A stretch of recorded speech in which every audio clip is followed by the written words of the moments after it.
Hey, Hat-Tricks fans, second shutout career-wise for Conor McCollum as the Hat-Tricks took down the Motor City Rockers 1-0 here at the Danbury Ice Arena on Saturday. We're also joined by Angela Russo and Frankie McClendon here, the whole Hat-Tricks goaltender room. So going into that shutout, Conor, what did you feel like was really working for you as you faced a very high-scoring Motor City opponent? I think it was just a special weekend. I had my family in the building, and I was really fortunate that they've gotten to see both shutouts of my professional career, which is nice. And my aunt and uncle from Calgary have never seen me play, so it was actually a motivation to do well for the weekend. So it was pretty cool.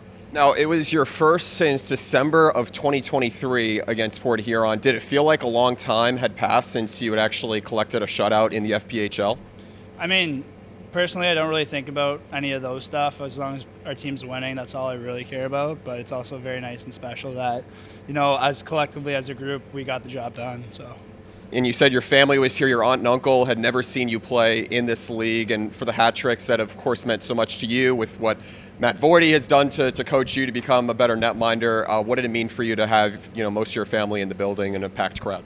Yeah, like I said, it was a special weekend. You said it was a packed crowd too, so I got to show them the true side of Danbury and what the fans can be like, and we really feed off of that. And it worked out this weekend where we had won the whole weekend 7-1, so it was pretty nice, pretty special. It was the third sweep of the season for the Hat-Tricks. Their second straight here on home ice as they'd also taken down HC Venom, another juggernaut of a scoring team. When you look back at this game, what do you most attribute your success to? Was it something that you'd seen on film, or was it something else that Matt had told you going into this weekend?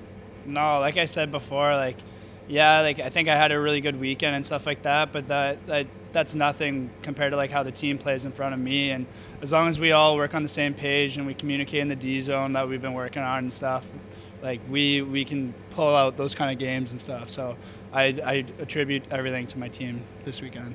What do you believe your D pairings provided you most, as they seem to have a lot of success in holding that team to one goal on the weekend? I think we're just getting more comfortable with each other. We're finding the right pieces, and we added pops too and stuff, and our D have been really good. So yeah, we're slowly working towards having a strong group behind us.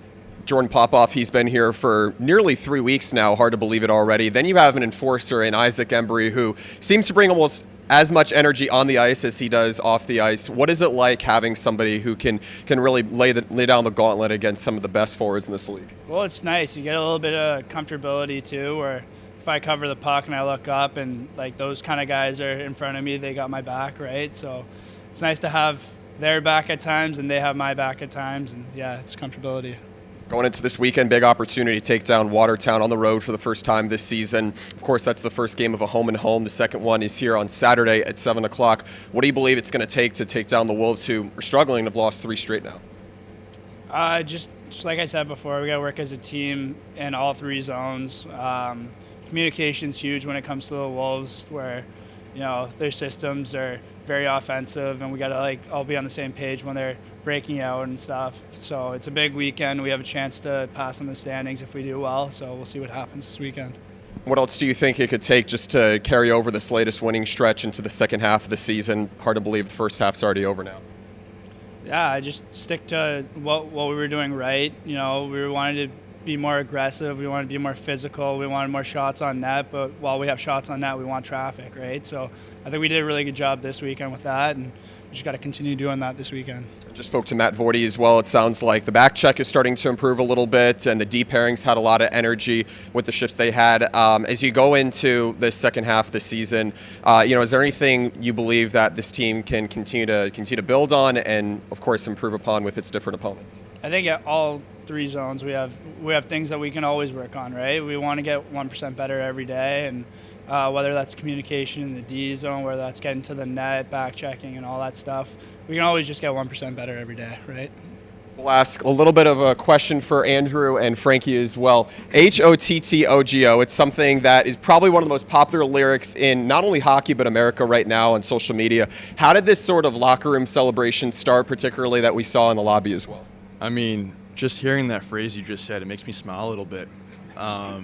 No, it was I believe a TikTok trend early fall, and the song popped up randomly in the locker room, and us 3 kind of looked at each other, and it caught on a little bit to the point where we listened to it every day in the locker room for about a week, and we started to create that dance for throughout practices, and then it ended up being our winning dance, and it's pretty catchy. Is there any way that it could ever get old, even after listening to it for a week straight and then dancing in the locker room after a shutout win? No, because, we all get along with each other. We all have fun. Like, we're kind of quirky in the locker room.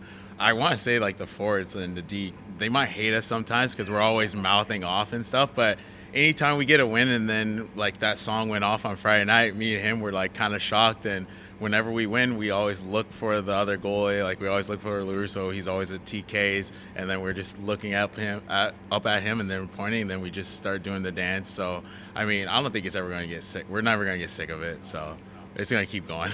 Is there any way they can continue to boost the morale of this team as it's now won 2 straight series on home ice and has a big chance to take advantage of this Watertown team? I think so. I mean, like Frankie just said, it kind of, I wouldn't say it ticks off our defensemen and forwards, but after Friday and Saturday night's win, and after our dances Friday, Saturday night, our captain Johnny, he started to liked the dance a little bit. So some of the guys are catching on, and they want to learn the dance with us. We're learning it in the locker room, teaching them. So I think we're looking forward to even doing that again more and more coming up this weekend in Watertown. How much do you think it compares to other social media post-game dance trends for other teams? I don't know if you've seen any, but if there are any, how do you think it compares? I think it's up there. I think it's up there now. I haven't seen any other team do like a trend or anything, so I think we're pretty much up there. Like, I've been around for a while too, so it's like I've seen certain teams have like song celebrations or whatnot, but like what we do in the locker room after games or what we do on the ice after we win, like I don't think a lot of teams have that like core like camaraderie and stuff. So I think we have it up there right now. When you look at someone like Johnny Ruiz and Kyle Gonzalez, who are constantly vocalizing the importance of pulling the rope, carrying the same weight week in and week out, it's starting to pay off now. It seems like everyone's really bought in at the right time of the season. Do you think HOTTO could be playing a lot more this season? I hope so. No, it was pretty special this weekend too. Like they were saying, it's not just us doing it, but like the fans are getting involved with it too, and that makes it even more special, right? So it's pretty cool. All right, well, the Hat Tricks, they have a chance to pull off 6 straight points this weekend on their home ice if they finish it off on Saturday. Big test on Friday at Watertown Municipal Arena. So we appreciate you guys joining in as always, and best of luck this weekend in Watertown. Thank you so much. Thank you. Thanks for having us. Thanks.